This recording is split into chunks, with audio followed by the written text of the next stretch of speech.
njala kuddamu ensonga bbiri enkyaleero okutangaza kyendiko. Ekisooka okukakasa bana NUP nti nkyali memba mujjuvu, sinaba kuloota yadde okulowooza okuva mu kibiina Kyenatandika mu bwagazi ne mu kwewaayo ne mu kwefiisa. Singa nali njagala byangu nandibadde ngenda nabiriwo, naye okutandika NUP ne bannange kwali bumalirivu na bwagazi bwakolagana n'abalala okukyusa Uganda. N'olwekyo tewali muntu yenna ajja kungoba mu NUP, tewali agenda kunsindiikiriza. N'abadde bagezaako okunsindiikiriza nti ngende, njala bagamba nti wendi, era ngenda kwetaba mu bbanga eriddako mu mulimu omunene ogw'okukyusa enkola y'ekibiina. Ekibiina kibe nga tekitambula nga bwe twagala okujja mu buyinza, nga kitambulira mu biragiro naye nga kitambulira mu kugoberera amateeka n'emitendera, okuwuliziganya nga waliwo obutakkaanya ku nsonga yonna, okuwabuligana n'okuwangana ekitiibwa. Obanga oli memba, oli mukulembeze, oli full soldier, yenna gwe bawa ddata, gwe bapangisa okunvuma, ojja kunvuma ndi mu kibiina era nja kuddamu nga ndi mu kibiina. N'olwekyo sigenda kuseeseetuka, ndi deputy president w'ekibiina. Ekibiina weekiri nakiteekako amaanyi gange, obudde bwange. N'olwekyo omuntu yenna alowooza nti bw'onontyobola nga nva mu kibiina mwendi. Ekyokubiri, okuddamu okutegeeza eggwanga ensonga gye nayisa mu kiwandiiko nti siina musango gwe nazza, era n'abagamba nti nyina omusango gwe nazza tebagunnyonnyola mu mateeka okuggyako okupalapalanya. So kye nategeeza eggwanga nakali kye ntegeeza eggwanga nti buli kyenkola nkimanyi era nkitegeera, ate siri kapeere mu kutegeera amateeka.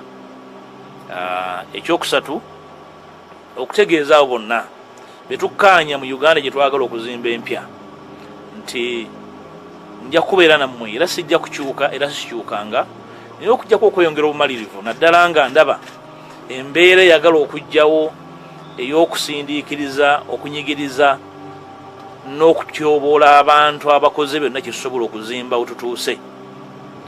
Nja kutambula nammwe, si mu NUP mokka, n'ebibiina byonna ne bassekinnoomu abakkiriza mu nkyukakyuka era nga bakkiriza nti Uganda weeri yeetaaga obununuzi obw'amangu.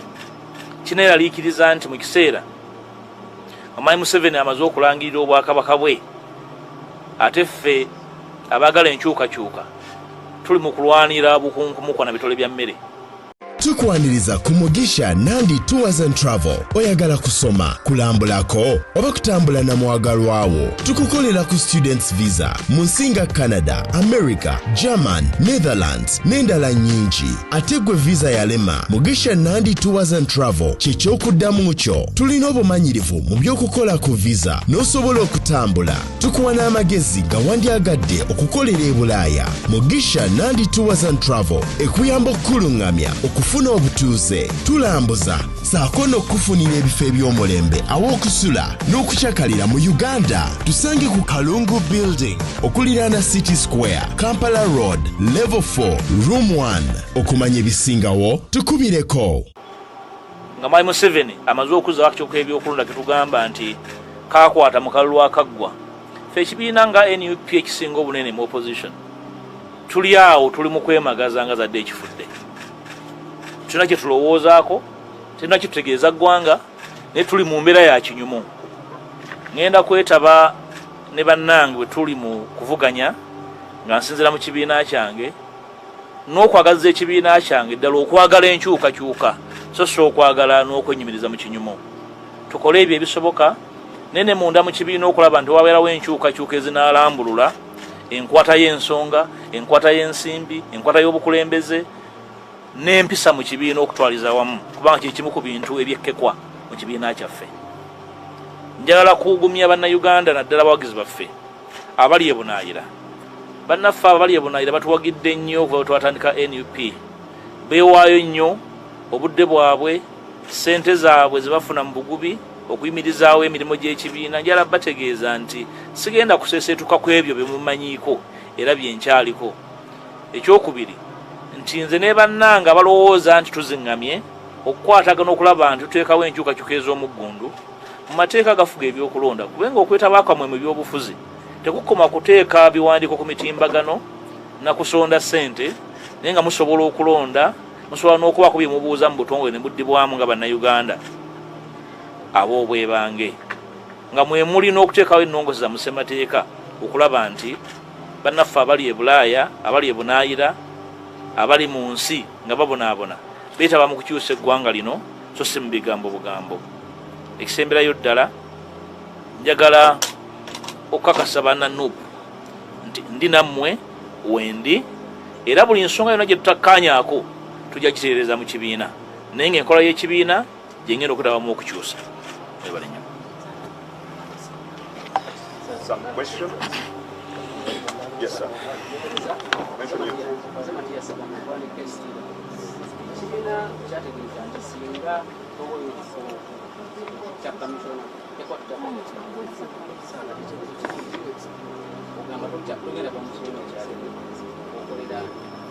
Ndowooza ensonga za komishona naziddamu dda si za kunyumya mboozi ya ku luguudo zirina obulungamya bwabwe buli mu mateeka saagala zimalirako biseera ndowooza nazitangaaza dda ayogera ekirala ndowooza anyumya mboozi ya kubugumya mmwe. Naye komishona tulabye nga ssemateeka wammwe akucoka ebyokulonda kangoba ssemateeka wannuka timutambulira ku ssemateeka ki? Badde nsaba ekibuuzo ekyo kyali essaabawandiisi w'ekibiina ye custodian wa ssemateeka w'ekibiina era omubuuze lwaki na buli kati tetulina ssemateeka mutongole. Omubuuze ne mwasinziira byalangirira mwabijja. Otangazeeko ku nsonga okuba nti ebbanga lino lyonna lyonna lyetulidde okuva yajja simanyi oba wamwalirizeemu okusisinkana pulezidenti wo nobaako n'ensonga zebongera twali ayogedde bingi naye tumanyi saidi ya gavumenti. Simanyi lwaki mwaba musisinkana temubuuza oba yali ansinkanyeeko naye sinnaba kumusinkana naye mulengera ku bitimbagano ku nnyimbe press conference musaasira ng'omukulembeze wange ng'agezaako okumatiza ensi nti ndi muwonoonyi obwenkanidde awo naye ensi ekyaganya okukkiriza. Ndowooza pulezidenti wendi bw'aba neetaaga sinnamunoonyaako nange bw'aba mpise nja kumusinkana twogende sinaafuna mukisa kumusinkana mulundi bulala. Ndowooza ali bize nnyo. Munnayuganda obadde okimanyi nti obulungi kwefaako katukwanjulire bannaffe aba Alola Beauty Hub nga be bakafulumu kuddaabiriza wamma n'odda buto kyokka n'osigala ng'oli mulamu. Balina sabbuuni n'ebizigo ebyerusa so ng'ate n'ebikuleka ku nakyo nabyo babirina. Alola Beauty Hub bakuzigula wamma n'oshanana. Bannabukalu mujje tubakoleko jangu ofune weed oil tulina muwoomya kazunza njuki omusajja omwenzi oba omukazi ye mwenzi jangu tukuwe supalook ng'omuntu wo inamukaabira jangu bakukaabire musajja takuwa jangu bakuwe tulina muweebwa. Alola Beauty Hub bw'obeesiga wamma ebizibu by'omu maka obiira obigonjodde. Mu abaami n'abakyala abaagala okusala omugejjo mwe tubakolako nga tukozesa amajaani gaffe agatalina wadde obulabe. Omuwala ayagala okukola figa sako n'okwongera kabina wamma jangu ku Alola Beauty Hub we wali ekiddukiro kyo nga tusangibwa ku Ntebe Road opposite Freedom City. Ate teweerabira tukola ne delivery. Kola order yo package yo tugikuleeterawo. Omanya ebisingawo tukubire noti 7492731 jangu ku Alola Beauty Hub olabikenga malayika abaliddawo bali kutenda.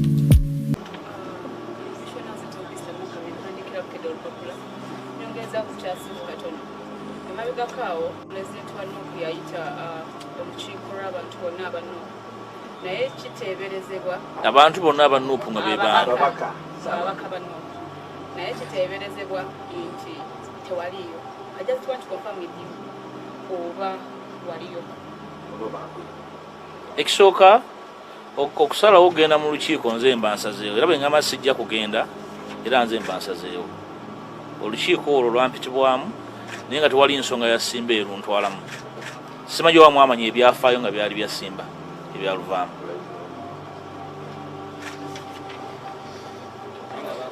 Sitera nnyo kwagala kwetaba mu nkiiko za mukolo bukulu njagala nnyo enkiiko z'ebyobufuzi eziba zenkana zirina okuba nga zirina ekigendererwa ekirambikiddwa obwemu ku buwabuzi bwenji okuwa pulezidenti nga tuzeemu okusinkana.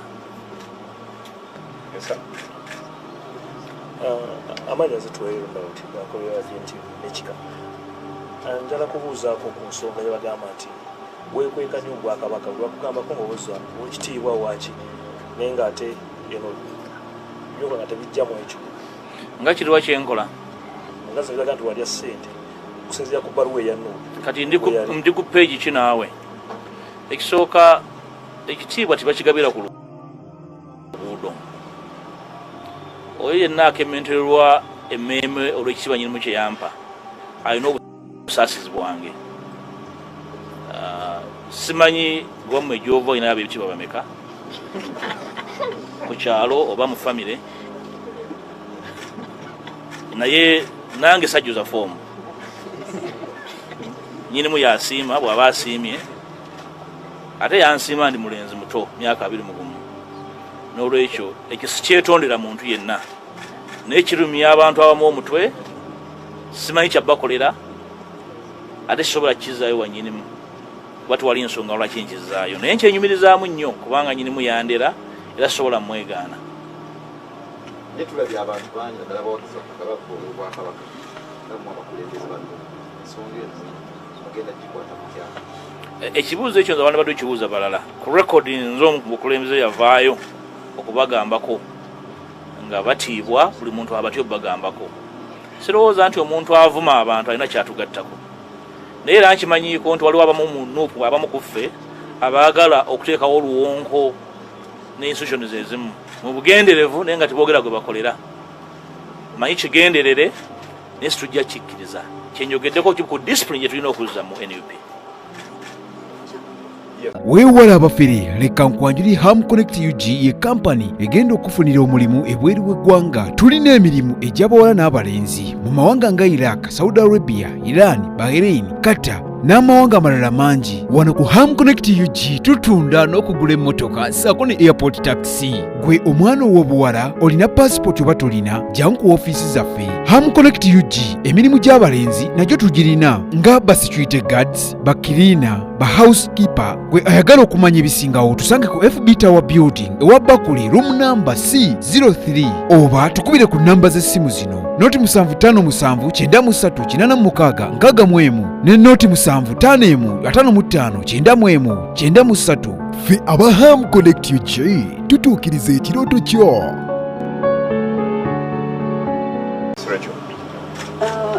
Oweekitiibwa Neyanziza, ekibuuzo kyange tulabye ebbaluwa ez'enjawulo nga ziraga nti ekibiina kyo kikutadde kikuggyeemu obwesige tofuuse kiwagi ekibiina. Ekirungi ebbaluwa zonna nziddamu naye ezimu tebazibawa ku mitimbagalo simanyi lwaki. Mu bagambe bonna bazibaddemu. Ekyokubiri ku level eya waggulu obukulembeze sibabukola batyo. Okutegera kwange okw'obukulembeze nza kwa njawulo tukkirize nti NUP kibiina kitu okuyiga ku kyali kungi naye tujja bikwata ffenna tujja bitereza.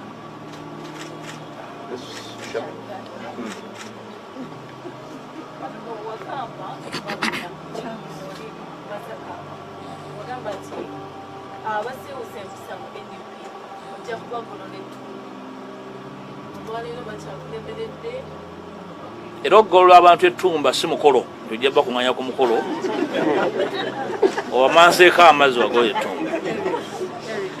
Kirimu okusomesa, kirimu okujjukiza, kirimu okukangavvula naye kyonna kitwala obudde kubanga okuzimba ekibiina nga institution eggumidde eyimiridde nga teyimiridde erina emisingi etasimbye mu musenyu kitwala akaseera.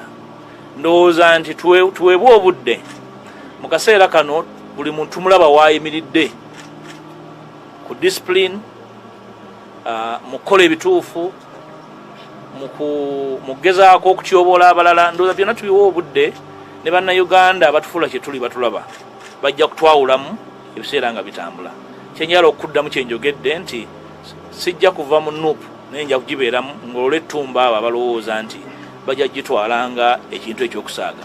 Boni Balista Coffee and Cafe Limited yevaba kutakati mu kukola okupaakinga n'okusomesa enkola ya kaawa. Tukola kaawa mu bika eby'enjawulo omuli espresso, cappuccino, black coffee ne latte. Tutendeka ate era ne tugaba ne certificate eri abayizi ababa bakuguze mu kukola kaawa mu bikanga V60 Coffee, Chemex Coffee, Aeropress Coffee, Siphon Coffee, Cold Brew Drip Tower Coffee. Tusangibwa Kampala wa Bakuli ku FB Towers Building omwaliro ogusooka room number B04 okuliraana amafuta ga Haas. Okumanya ebisingawo 0703 07 43 65 ne 0784 11 27 21 oba tukyalireko ku website yaffe ku www.bonibalista.com. Boni Balista Coffee, fuel for the day.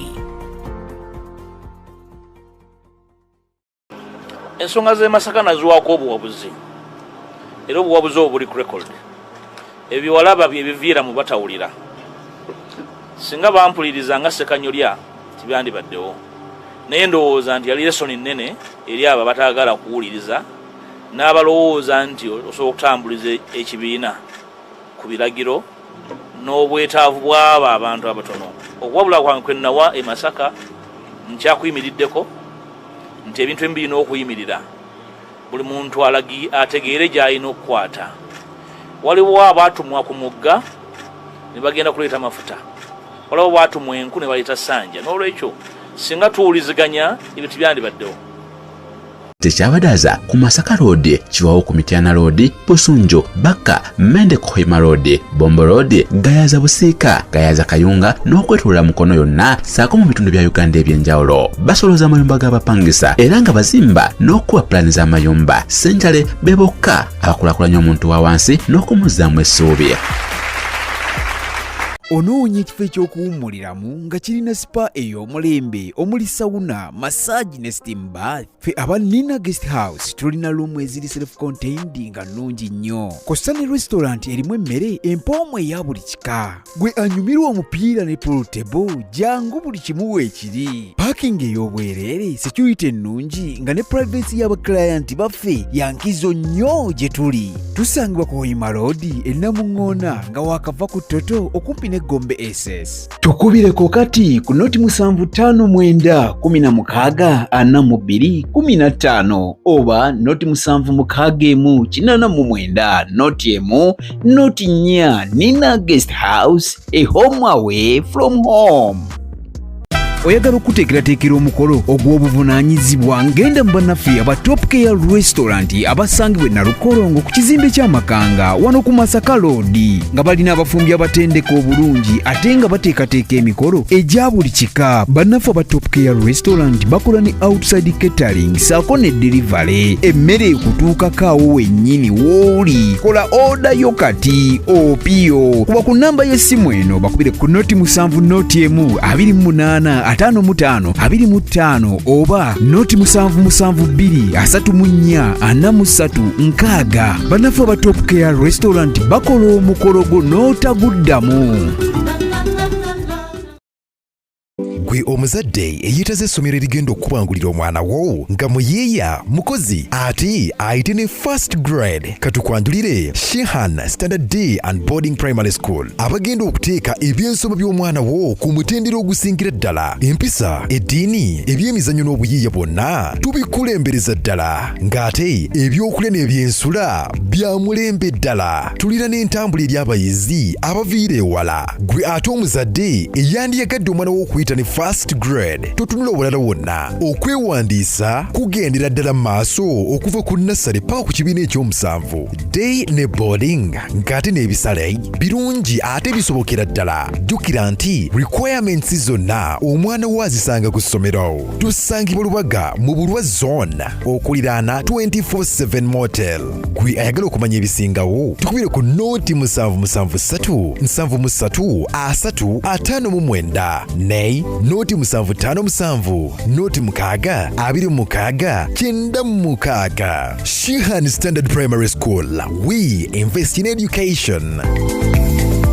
Mulungu Diaspora Foundation nga yegatidde wamu African Canadian Foundation Back to Sako Global Conference mu September. Jangu nsisinkana abakugu ate oyige nga bw'ogabanya ebirowoozo. Tuyita ba doctors, ba nurses, ba counselors, bannabyamizannyo, ba administrators, ba social workers, abasomesa, bannabitone, abayizi, bannamawulire n'abalala bangi. Ba international participants mujja kusasula Canadian dollars 430 ate abanaayolesa mujja kusasula Canadian dollars 520. Ba Canadian participants mujja kusasula Canadian dollars 200. Obakyalira eventbrite.ca. Eno global conference ekwata ku substance abuse, addiction, suicide ne mental resilience. Okumanya ebisingawo genda ku mukutu gwa www.canadianfoundation.org oba kuba essimu +167 740 195 oba +146 835 874 oba +137 259 195 oba +256 705 518 ate n'osobola n'ogisindikako mobile money oba tu emailing ku info@africanfoundation.org. Tuswa Global Conference etegekeddwa African Canadian Foundation.